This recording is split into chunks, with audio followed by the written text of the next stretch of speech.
listening to the Daily Gold Podcast, covering precious metals, the junior mining sector, and global capital markets for intelligent investors.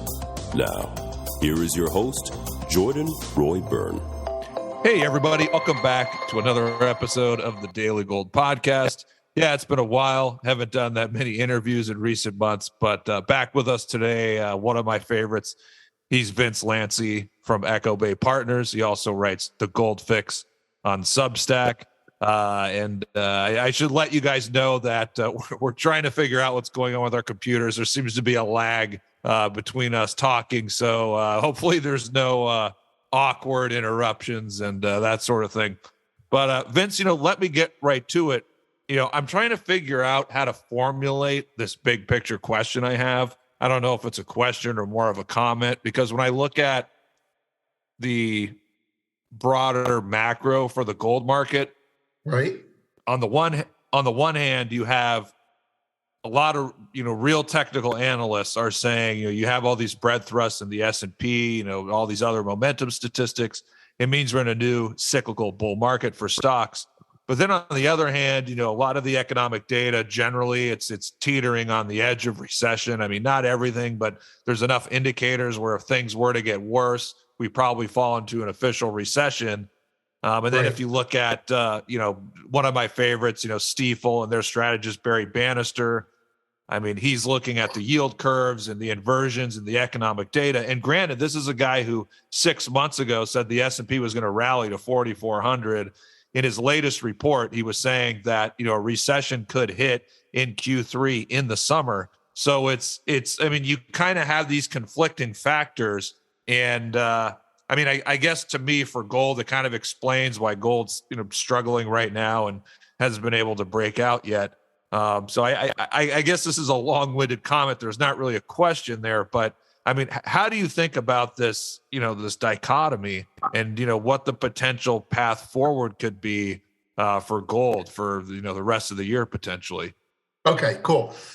Jordan, thanks for having me here. And yeah, we were talking about this a little bit before. And it's funny that you bring that up because I wrote a piece on this today from a different angle, trying to people that I think are pretty smart are trying to figure this out. And so that would include you. I think there's several ways to look at it. I want to start with the simplest way that we both believe is tried and true before I get into all the other stuff, right? The first thing is what's his name, Bannister, if Barry says, and you agree that the stock market is technically on the verge or possibly in a new bull run, and they're also saying second half or maybe Q3 of 2023, we get our actual recession that we all feel and we can all agree on. Then that's not contradictory, right? Because stocks generally lead when the recession hits. Does that not make sense? So maybe stocks are rallying because, or at least not dropping as much anymore, because they're holding their own against what they believe will be Fed interest rate easing or stopping of hiking to combat the recession.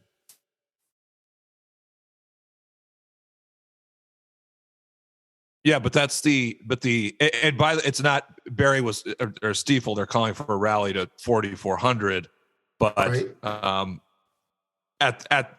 He thinks we're going to go into a secular bear.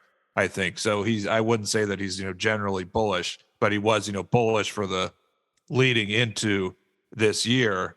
But I guess for me, a lot of technical analysts, they say look at these bread thrusts, look at the momentum. You tend to see these things after recession and at the beginning of a new cyclical bull market. And so that's the issue is, okay, you have these technical indicators and yes, the market can, rally before a recession hits, but, they're based on, if you're looking at these technical factors, they're telling you, oh, the recession already hit and it's over and things aren't going to get that much worse. But then at the same, But yes, but then at the same time, if we're looking at the second half, that's when, like, based on the yield curve inversions and other things, that's when the recession could really hit. Or, I mean, I've seen some people saying not until 2024. So I don't know, maybe that better aligns with the strength in the stock market. Okay, so you're giving me, I understand. So it's two schools of thought. There's this, we'll call it the Stiefel school of thought, which says that we're in a rally now. A recession could hit in Q3 or second half of the year, and that could be the beginning of a bigger secular bear market. But your more commonly used and respected technicians are saying, based on the breadth and other indicators, this is the beginning of a bull market, and we're coming out of a recession, a bear market low. Is that what you're saying? There's like two different schools of thought. There's the Stiefel way of looking at it, and there's other schools of thought, obviously, versus the technical stuff, which is yes. your one of your core ways to look at stuff. Okay, so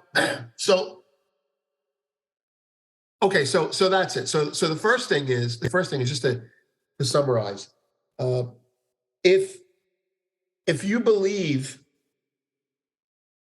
here's the problem. The problem is that, just cutting right to it, we're in a recession by the numbers, but it doesn't feel like a recession to anyone. We have high inflation that's actually cycling in between.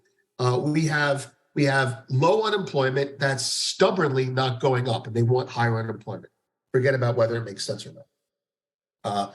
They want the economy to slow down. They want people to stop spending money, and they can't get it to happen.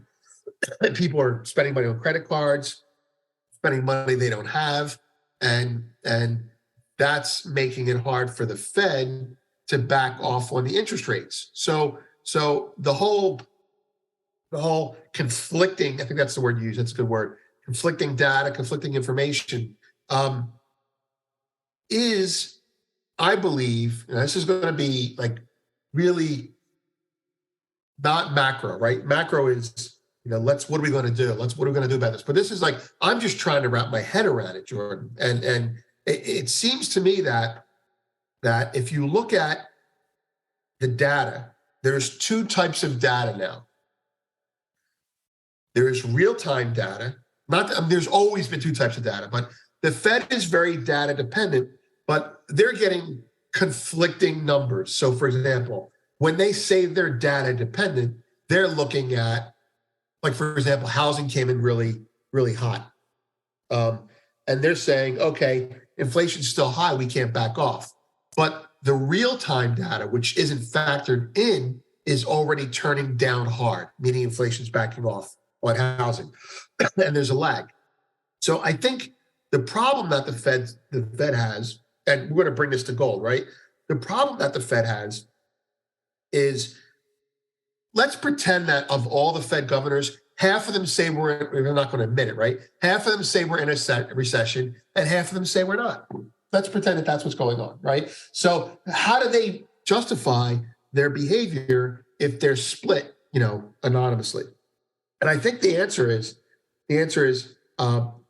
the market.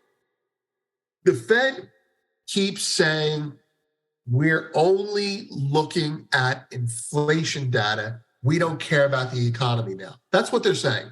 They're like, okay, unemployment is low, we're going to raise rates. Unemployment is high, we're going to raise rates until inflation gets down. They want inflation down now. How committed are they to that? How long will they stick to it? I don't think they'll stick to it forever, but I think they're going to stick to it a lot longer than people looking at this market would say. But just try and make sense of it. There are at least two things going against the gold right now. One is, when January ends, between November and January, now there's something called a buy season. The seasonality in gold usually starts in November and ends as late as late February, sometimes as late as June. But I can tell you, it's a fact that with regards to gold and equities but gold is easier to see, is that you get captive buy flows coming in between November and December of people allocating money into gold and gold equities, gold, mining stocks for the next year. So after January 6th, that captive money stops. Now, whether the market continues higher or not is a comment on the market itself, meaning we'll just call it dummies, right? All the dummies that are buying are done buying by January 6th, and then the market keeps going up. And we had a great January for gold, right? I mean, how much was gold up in January? Do you know? I want to say like probably $100, maybe a little bit more. Yeah, I mean that's a nice month, right? Right, exactly. That's January was $100, like from 1820 to 1920 is how I looked at it. I was like, oh, because I didn't catch that. Really strong monthly candle. Right, exactly. So technically, it's a great month. Now, I think I can say this positively about gold before I get negative. As January goes, the year will end. I feel that the year will end strongly because January started strongly. And the reason for that is actually simple. The money that bought in January will come back in December, unless the market is significantly lower than here. A lot of people bought between 1750 and 1850. So unless the market's wiped out, you're going to see those people double down come December. So January is an indicator of the year. Not always, but you hear about it in stocks all the time. So that's the good thing. The bad thing is January was such a good January that we're miserable in February thinking, oh, okay, this sucks. We're coming off. And the reality is the flows have dried up for gold specifically. But now going back to the Fed, we keep reading that the market is challenging the Fed. The market is saying, we think everything's going to be fine. And I could take either side of this, but I don't have an agenda. So I'm looking at it like this. The stock market keeps testing the Fed and saying, we think you're going to pivot, right? Isn't that how they started last year? We think you're going to pivot. Well, nothing broke and they didn't pivot, right? Now we think you're going to pause, and they haven't paused yet. So if to put myself in a position, I think the market is stupid to say this, right? But I think the market is wrong. Meaning the market is testing the Fed and the Fed's not backing off. And eventually, unless something breaks in a headline form, the Fed's going to keep raising until we get inflationary data down. I personally don't care for the stock market about anything else except inflationary data. Until inflationary data comes down, the Fed's going to be like, look, these guys want to keep their jobs. So they're going to keep saying we're looking at inflationary data. And until inflationary data comes down, they're not going to stop hiking. So maybe it's 25 basis points. Maybe they go back to 50. I don't know. Excuse me, I'm sniffling. I'm just getting over a cold. So I don't have price targets. That's a technician's thing, right? That's like that you would have. But I'll tell you right now, I'm short stocks. Okay. I cut my position in half yesterday because I got a little nervous. But I put out on Twitter, I made a comment. I don't discuss my trades per se, but I put out on Twitter a comment the other day. I said, if this is a bear market, gold will go down less than stocks. And what I did was, but I believe stocks were going down. And I actually got short gold. I'm a little bit short gold right now, from a little bit higher. And then about 1/3 of the way down, I said, you know what? If gold's going down, stocks are going down more. That's what I said to myself. And so I sold stocks. And of course, stocks bounced around. And I took half of it off and unchanged because I'm like, I'm crazy. What am I doing? I'm short everything that I like, But long story short, if you believe the Fed's going to stop hiking because they're looking at the recessionary data saying it's a recession, then you should be long stocks. If you believe the Fed's not, I think you really have to trade this market technically. Stocks. Technically, from stocks point of view, I mean, like in my opinion, every rally needs to be sold until with a stop level above that, because the Fed's not going to stop. This is my opinion. The Fed's not going to stop raising rates. So if stocks are going down, then gold's going to go down, period. For the right reason? No. It's going to go down because a lot of people did buy gold in the last month or two, and they'll sell gold before they sell something else. CTAs will sell it. The miners, they should have a bid because of mergers and acquisitions going on right now, but they're going to sell those as well. If I'm wrong, right? If I'm wrong, and the Fed were to say pivot, or I'm sorry, pause, or even pivot, then I think gold will underperform stocks in a rally. And I don't normally feel that way, but I feel that way because of this. If the Fed starts to ease after what they perceive as a soft landing, like let's pretend two of us are hanging out and inflation comes in tomorrow at 2%.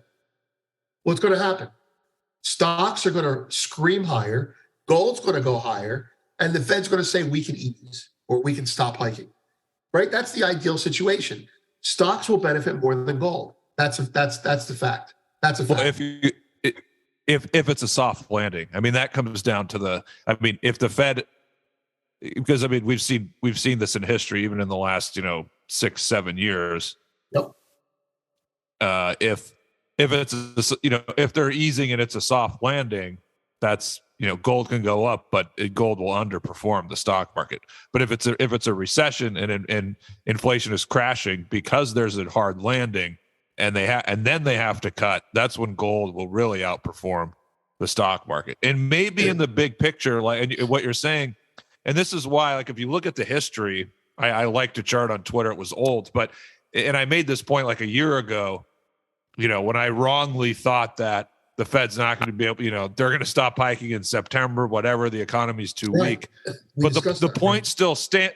The point still stands that they go from hikes to cuts even faster when you're in this inflationary world, because you have really high inflation, then they have to hike. Then the economy goes into a hard landing, inflation is crashing, and that can happen quickly, and then they have to cut. So that's my point. I'm not trying to predict, but maybe there's a scenario where they can, hike to 5.75%, and then we're later in the year, and then it's like, holy shit, now recession's starting to hit, and inflation's, crashing into 24, then they have to cut. So I'm not disagreeing with you. I'm just making the point that based on what you're saying, yeah, they're going to be able to continue to hike for at least a little while, but at some point they're going to hike into a hard landing, right? Am I wrong about that? No. That's where you and I are describing two different scenarios that are both possible. Like your scenario is, or let's start with my scenario. My scenario is what the Fed wants. The Fed wants a soft landing, which is that tomorrow we wake up and it's 2% inflation, right? There's your soft landing. On a soft landing, the Fed is a genius. They get to lower rates. Stocks outperform gold. Correct. What are the chances of a soft landing? Low, in my opinion, right? So let's go to the other two types of landings, because there are two other types of landings, and one of them is your type. Your type is whatever happens, things remain out of sync, meaning the inflation and the economy ran out of sync. So there's an analogy that I've been using a lot, and it's actually very good, but I hesitate to use it because it's about chemotherapy and it's cancer and stuff like that. But it kind of goes like this. The Fed, if the Fed this is your scenario that makes gold scream higher. Okay, I'll paint this picture because it's really on the table. The Fed, I'm the Fed. Nothing is breaking. I'm going to continue to hike. Right? All right. And let's say we'll walk into it, right? Let's say stocks start to crap out, and now they're at 3,800. The S&P's at 3,800, which is, I think, like near the low before. And they say, we're going to hike. They're still only going to hike. They're only going to hike 25 basis points, and there's only 2 more hikes left. if we don't have a soft landing, you're either going to have a hard landing or no landing. The hard landing is what you're describing. Just put it in simpler terms. The hard landing is they hike too much. The data hasn't digested all the previous hikes enough yet. And when it does, we have a collapse of something. Housing collapses. Yeah, you get your inflation collapsing at 2%, Vince, but you also, in the same day, get housing dropping 50%. You get stocks down, 5%, something like that. But yeah, that's the scenario where they have to, and this is why the word pivot is appropriate, where they don't have to go from hiking to plateauing to easing. They literally have to pivot from hiking to easing, which has been their pattern for the last three interest rate hikes. They've had to hike, something broke, they turned the knob and started easing. They had to undo what they started. And so the scenario to go from hiking to easing, which is the pivot, right? The pivot is a situation, so we'll just call it that. The pivot is associated with the hard landing. The pivot and the hard landing are associated with gold outperforming stock in the next run up. I agree with you, right? I mean, am I characterizing it properly the way you were looking at it? Yes, exactly. Because if you look at when gold has started secular bull markets, that's what happens. You have a really hard landing. You have a significant decline in equities, and then gold in the next cycle, gold or gold stocks outperform, like the 2000s, the 30s, the 70s. No, but I think and you've been saying that too. You're absolutely right. And then the other, I don't know about the no landing, but maybe that's a soft landing. But I think Larry McDonald, has also made this point that you've made, that there's no there's no soft landing without inflation reaccelerating, basically. Yes, that is a point I firmly believe in, and I'd like to elaborate on that because Larry's right. Yes, please. But before I elaborate, and this is a way that people are not looking at it, but the no landing scenario, you're starting to hear people float that now. The no landing scenario is they get inflation under control and we don't have a recession. It's that simple. It's like the Fed, you're starting to hear people float that, like Fed mouthpieces, not the Fed themselves, but people who are basically megaphones for the Fed. What if we have, you'll start to see it in like the mainstream media. What if we have no recession? And the point is they have, and this is, I'll get a little bit violently adamant about this. They have muddied the definition of recession over the last 6 months to make people, they have enough people out there saying it's not a recession to say it's not a recession. Now, I'm not saying the economy is doing poorly, but by the numbers, it's a recession. Any economist would say to you, most economists would say to you, this is technically a recession, but it doesn't feel like it. And therefore, in the future, we may have to look at and possibly redefine what a recession is. However, technically it's a recession, but we're not seeing it manifest in that way. And that's possibly because our monetary policy is out of sync with the real economy, which brings me to what Larry said. Well, I said it separately from him, but yeah, it's a good feeling when someone like that says the same thing. Okay. I approached Larry's statement, which was, unless, this is where the whole chemotherapy thing comes in, by the way, unless, to simplify it, someone will say, I don't know if Larry said it this way, but people will say, unless we have a hard landing, inflation will return. Is that a good characterization of it? Yes. Okay, right. So that's kind of the opposite of what Larry was saying. If we have a soft landing, inflation will not be dead. I'm flipping it around. And I'm saying we need a hard landing or inflation will return. Okay. And I'm aware of the irony of that because we think there's going to be a crash and then the Fed will lower rates. But hear me out. Since Volcker left office, one of the things he left in his wake in the 80s was a deep, protracted recession. And the good thing that came out of that deep, protracted recession was technological changes, industrial changes, and those things created, because people had to get more efficient because of this great recession, if you want, for lack of a better word, as we were coming out of the inflation, the stagflation and inflation of the 70s. So when he did that, the positive outcome of that was, you can look this up, this word is out there. It's in a lot of Zoltan stuff too. Technological changes, industrial improvements, and a rewiring of our economy created inflationary, or I should say disinflationary tailwinds. So rates were at, it's like 1990, right? Mortgage rates are 9.5%, 10%, something like that. I'm making it up, but something like that. And the Fed is controlling inflation. But what they're really doing is they're basically controlling inflation's fall by not lowering rates aggressively. So it's kind of like the Fed's job was to, from 1987 to 2008, all they did was lower rates.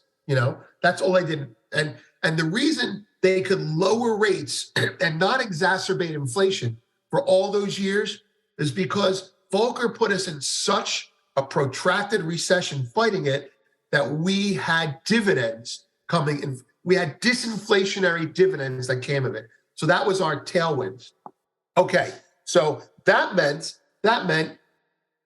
you only had to do a little bit of tightening to get inflation under control because of the legacy of Volcker's work, right? The market was not going to be inflationary after that. Basically scared the shit out of inflation. Now, and this is like, Zoltan, Pozar stuff. This is my stuff, and this is Larry McDonald's stuff. Now, we are in a situation, and by the way, one of the things that created that secular disinflation that we enjoyed from 1987 to 2008 was the increased globalization.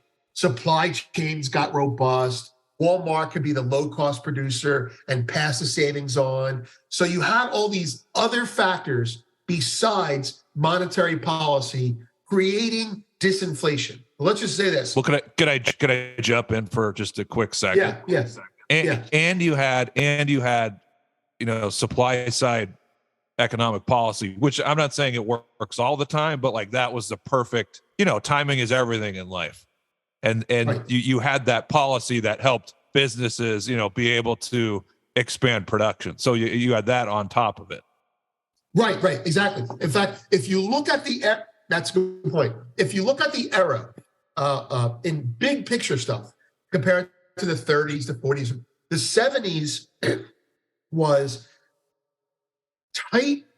This is what it was. It was tight monetary policy. And it sounds contradictory, but it's not. And easy fiscal policy. All the government did was tax and spend, and monetary policy was chasing inflation. They didn't catch it, but they chased it.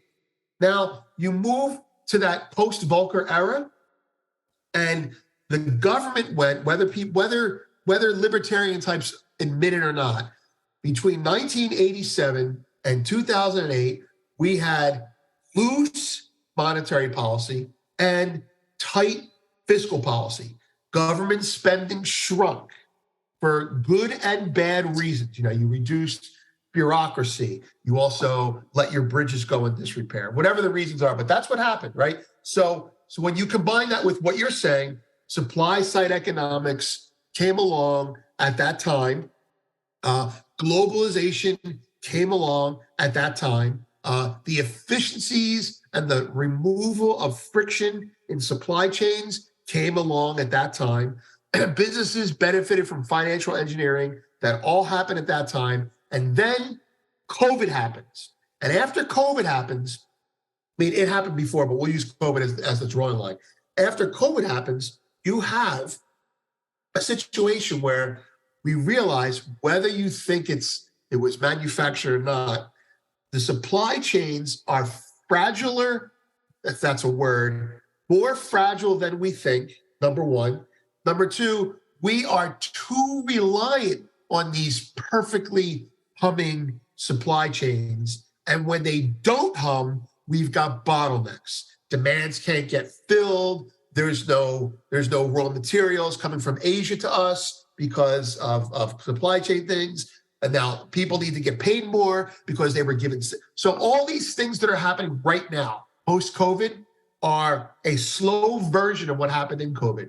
Fiscal policy is loose again, right? Stimulus, infrastructure bills, talk of subsidies and rebates, and the government is spending money that way. The Fed giving, what is it called? UBI, giving money to people. I mean, we had some of that during COVID. Right, UBI, right. That was how they tested, right?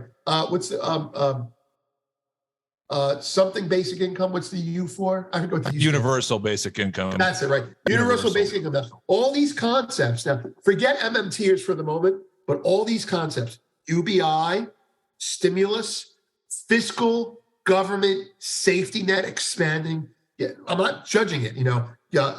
Stay-at-home mothers should be paid. Student loans should be forgiven. We're building. Some of them are good things. Some of them are bad things. No matter, but that's a reality. So the Fed is like this. Oh shit! We have to assume this is where Powell is. I think Powell's going. Fiscal policy is too easy. He has said that. And therefore, because I'm worried about inflation and no one else is, and I don't want to be seen as Burns, the guy who was before Volcker, who chased inflation, I'm going to be tough on it. Okay, so here's where Larry McDonald and my concepts come out.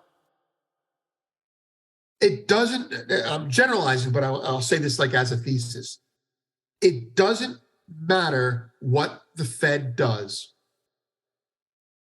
because the fiscal policy, number one, of stimulus, of spending. Number two, the broken supply chains, which force us to spend even more money to get things reestablished again. The loss of efficiency, where you can get the lowest price umbrella at Costco and the cheapest, hot dog. All those things are going away because we're no longer benefiting from the supply chains. They're broken. However they're broken, they're broken. So the Fed is the policeman of inflation, which, when you tie this all together, what we had after Volcker was, because of Volcker, we had disinflationary tailwinds. Is that how you look at it? Yeah. We had disinflation at our backs, pushing us, right? Pushing us forward. And no matter what the Fed did, no matter how bad they fucked up, they couldn't fuck up because of what we had at our backs, pushing us forward. We were kites going in the wind the right way, right? We were moving. The Fed could be like, oh, I'm going to raise rates 0.26. What the market was like, I don't care. Volcker set us up for the next 10 years, buddy. Now, with COVID and the sanctions and the fiscal policy, we have the opposite of those winds at our back pushing inflation down. We have inflationary headwinds, which means when we had the disinflationary tailwinds pushing us at our back, the Fed didn't have to do much to be right. Now, with inflationary headwinds in front of us, like in the 70s, it's extremely hard for the Fed to keep up. So now we go back to what Larry says. If we have a soft landing, we won't kill inflation. That's what he's saying. The inflationary headwinds are so pronounced in this new environment that unless we make sure we kill it dead, it will come back. That's what I was trying to say. That's it. So the chemotherapy analogy is when someone has a bad disease and it's in danger of killing them, whether it be a virus or God forbid, a cancer. I say this because I saw a House episode recently, and House and his buddy Wilson were having a conversation. Good show. Is like, right, exactly, right. So the episode where Wilson it wants to throw in the towel. He's like, I don't want to do it anymore. And House is like, no, you're going to do it. And so they end up realizing that this dosage of chemo is so strong, it could kill you. And I talked to a doctor friend of mine. I said, fortunately, it's never been a problem in my family. But, what is that about? He goes, well, when you give someone chemotherapy, you're killing them. You're just hoping that it kills the disease faster than it kills the person. And I go, oh, he goes, oh yeah, it's a race. That's why when you give someone who's elderly and frail a strong medicine to kill the disease, you could kill them first because they don't have the, whatever it is, the response system to defend themselves, T cells, whatever you want to call it. So our economy, and this is really, I think, a good analogy. Our economy is old and frail and elderly. And Pal has a bottle of whatever they use to cure whatever we have right now. And he wants to cure inflation. And so he's going to give, inflation is the cancer, and that's actually, inflation is a cancer on your buying power. And he's hooking up the bag saying, I'm going to give you the chemo to kill the cancer. But I'm not going to give you too much because I don't want to kill you. And that's how he gets his soft landing. And in 6 months, the cancer comes back. That's the whole analogy. The whole analogy is he can't hike too hard and too fast for too long, because if he does, he risks imploding an old, frail economy that has not reestablished its infrastructure or supply chains. Therefore, he has a choice. Either kill the economy, it's very digital, right? If you have inflationary headwinds pushing on us that won't go away, no matter what you do to make up for it, as soon as he stops hiking, the inflation risks coming back with a vengeance. So he might, and this is now we get into your scenario. So if he decides he really, really means it, he kills the patient. And he says, fuck it, I'm going to double down to kill this inflation. The point is the inflation is going to be sticky, right? We know this in metals. It's like stocks and gold rally, right? Gold and stocks come off 1%, stocks come off 1%, gold drops 5%. That's stocks being sticky. Stocks are the inflation, gold is the good, healthy body, to be biased about it. So I think, and this is where you got to go with the zero hedge concepts here. If you believe, as I do, that because of secular inflationary headwinds that we will experience for the next 5 to 10 years, like the 70s, I'm not saying inflation's got to go to 10% overnight, but if you believe those headwinds are there, if you believe that breeze is constantly blowing in the economy's face, then the Fed has a choice.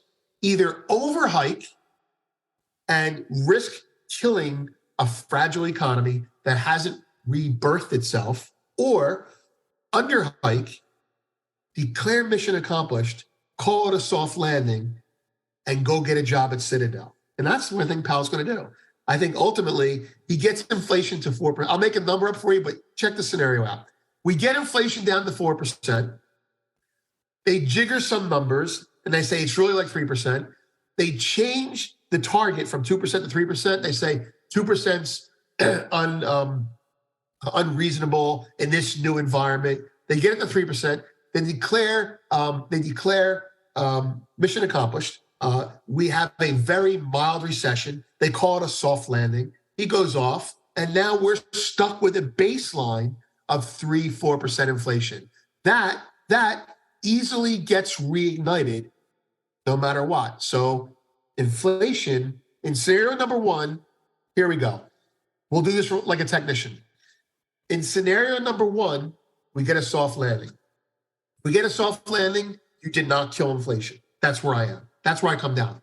If you get a soft landing, that's for the economy. That's not for the inflation. There is no such thing as a soft landing in an inflationary environment. There is kill it or be killed by it.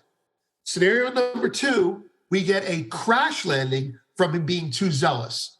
That's your point. And the cure for the crash landing of giving too much chemo to the dying patient is You then take the chemo off, you flood them with all this kind of shit that makes them feel good, and then you get gold outperforming stocks. Scenario number 3 is the least likely, but we have no landing at all, right? So in 2 of the 3 scenarios, inflation isn't killed. In the 3rd scenario, inflation is delayed, possibly in your scenario, possibly after a huge dive. Like if he does too much, what you're describing could be like, 50% off in gold stocks. It really could be. And in fact, didn't we have something like that in 75? I don't know gold stocks like you do. Didn't we have something like that happen in 75, 76 before it took off again? Yeah, there were two times the gold stocks declined 60% in the 57 to 80 huge bull run.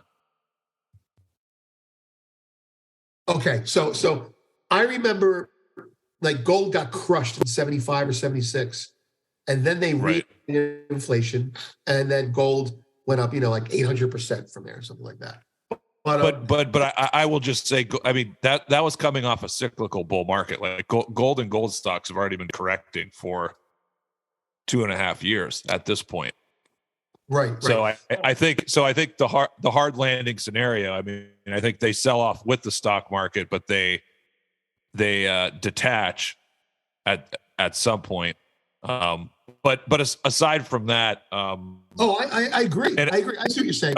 Yeah, Jordan, I agree. But aside, right? But it's because people are saying, if that happens, like they're gonna, gold stocks are gonna drop 50%. Well, it depends from like what they'd have to rally first because, like I said, they've already been in a cyclical bear market. But anyway, I think given everything that you've said and all these possibilities, like Powell and the economy, like there's still a little bit of time to go before they get to that point where it's going to become clear which road are you taking, and that's probably why gold hasn't been able to mount a sustained rebound yet, because it just grant, like I was saying, a year ago I thought that there's no way the economy's strong enough to handle this, they're going to have to pivot. But given everything that we've talked about, they have Powell and the economy, we're not at that fork in that proverbial fork in the road, as they say. We're not there yet, but it seems like we would probably get there at some point this year. Right. One thing I want to say to defend that opinion that you had back then, because I was of that opinion as well. I wasn't adamant about it, but I was like, yeah, this could really happen. These guys can really screw it up. Basically, the concept was they'll hike until something breaks and then they'll pivot, right? So this is what happened. Powell, and you can take this to the bank. Powell is the monetary side. This is why you were, quote, wrong, right? Or why it didn't happen the way we hoped it would. We thought it would, I should say. Powell is the monetary side of the economy. Yellen represents the fiscal side. Every time we had a crisis in the last 3 rate hike regimes, Powell lowered rates. He hit the button, he hit the eject button, he stopped raising rates. This time, he didn't. Yellen went to him.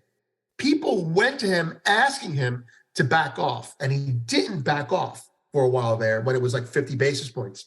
And what happened was, because the Fed didn't back off on domestic interest rates, you had crises that never hit headlines. They basically put their PR machine together. Credit Suisse went under. Right? Okay, what happened? Well, now I'm going to link this to you because it's true. In the past, if Credit Suisse went under, like Deutsche Bank did before, right? Then the Fed would lower rates. This time we didn't. What happened? We opened a window for Credit Suisse that money was taken by Swiss Bank. Swiss Bank took money from the Fed as directed by the Treasury. That rescued them.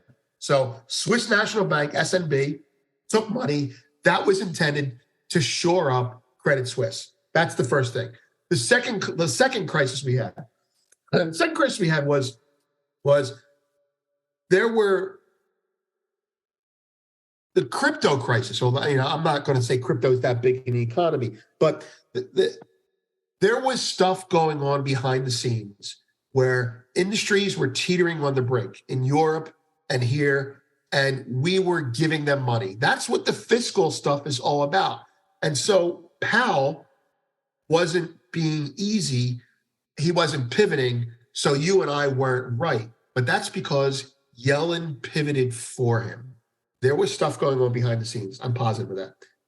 So this time, so here's my question to you. And that's legitimate. That's not like conspiracy stuff.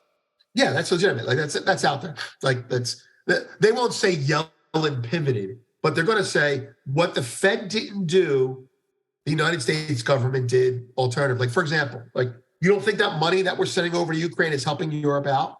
Not just for arms. We're helping. That's all that money that's going into Ukraine is not money that Europe is spending on. That money's you don't think like, the energy, I'm sorry. The other thing was when energy prices moved, we didn't lower rates.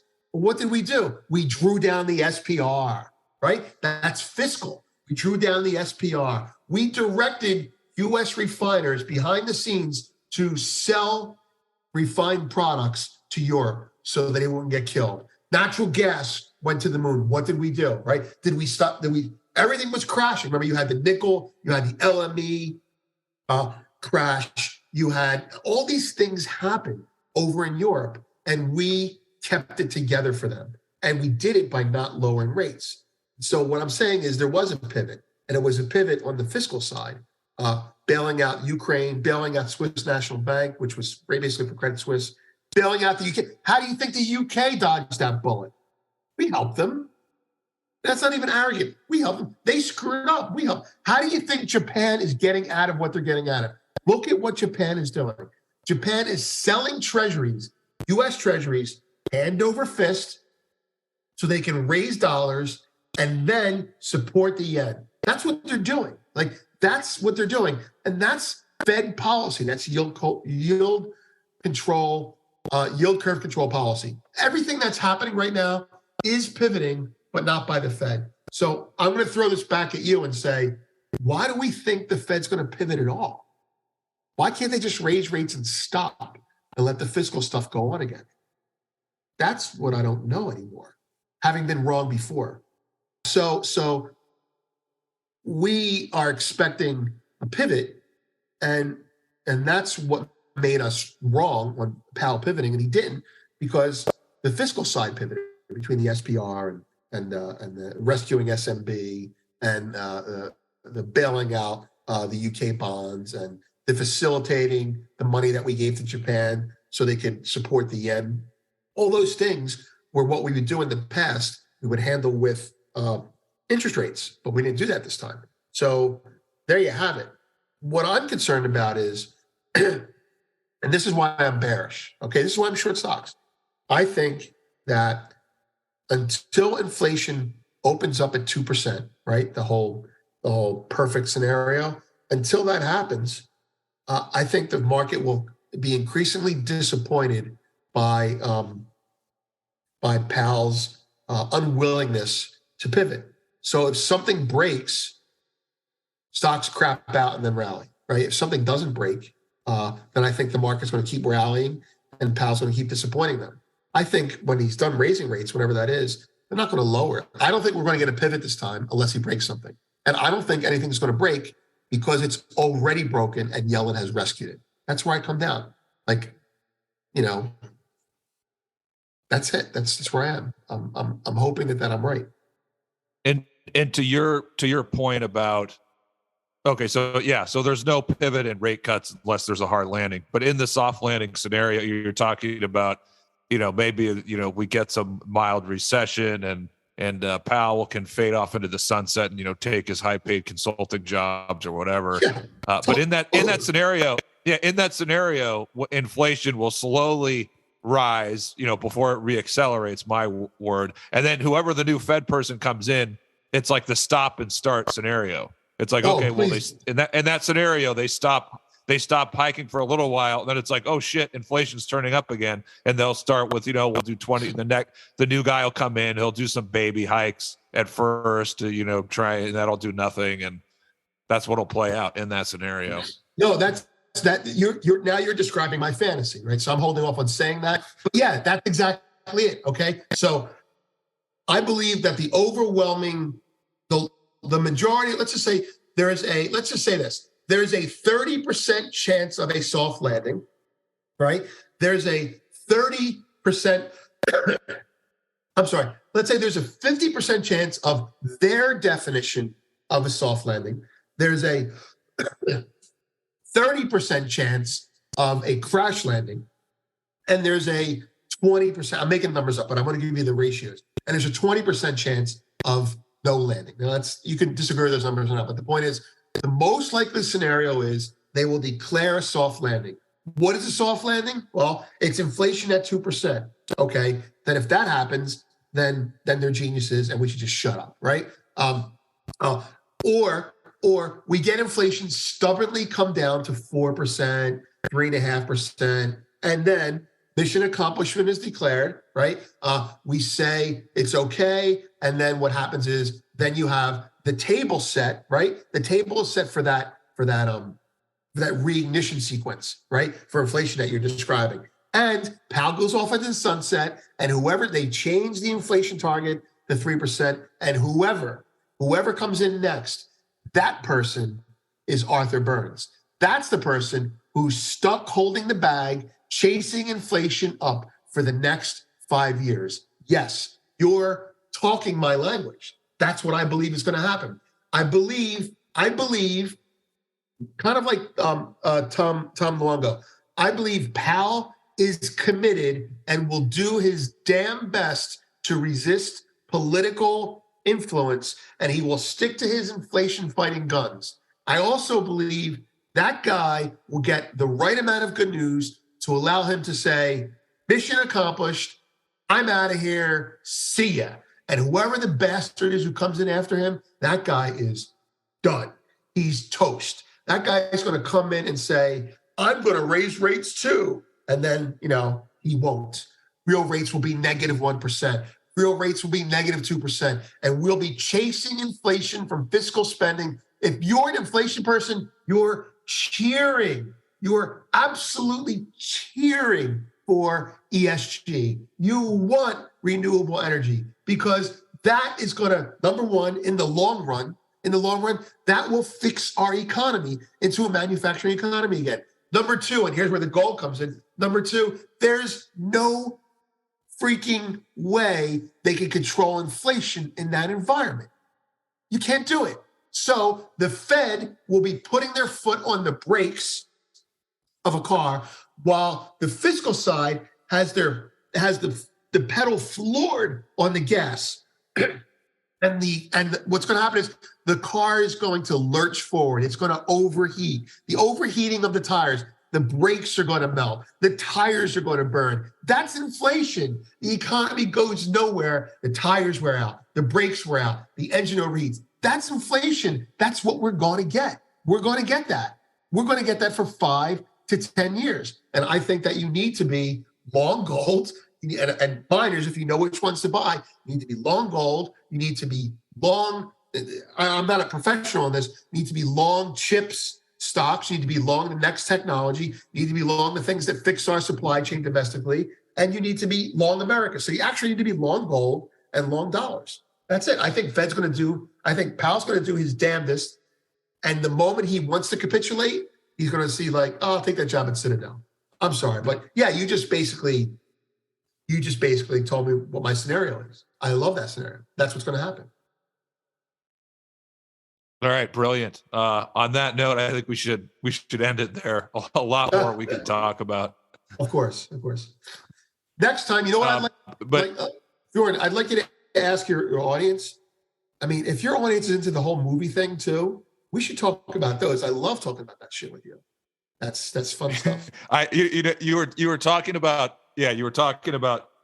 I wanted to. It's so funny because, I don't know if you know who Frank Barbera was, but I interviewed him a year ago. I think he's the best. He's like the OG gold technician, and he was making a comment about what he was talking about, psychology, and he mentioned the Academy Awards and the 2000 top and tech stocks and how this story has a point in how it was so ridiculous, the amount of money that like the actresses were, they were getting these care packages, and it was just the amount of money was so obscene. I thought to myself, like, yeah, well, that's why the guys of The Sopranos, they robbed that show. And I wanted to say that, I told Frank, like, after the interview, because in one of his newsletters he mentioned The Sopranos, so I knew he watched the show.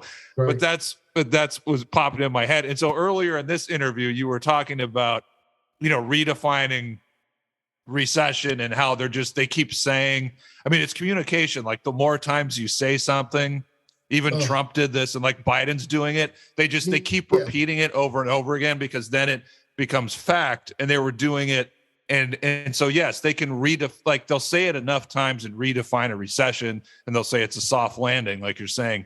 And it just, maybe it's not the best comparison, but it made me think of, like, it's not Jimmy 2 times. It's like Jimmy 3 times or Jimmy 4 times. Like, they're just the communications person or like, they're just going to keep saying it over and over again, until it like seeps in, and most people believe that. Oh yeah. So Jordan, I'll be the U.S. press secretary. Not necessarily the press secretary we have. I'll be a U.S. representative, right? Describing the market.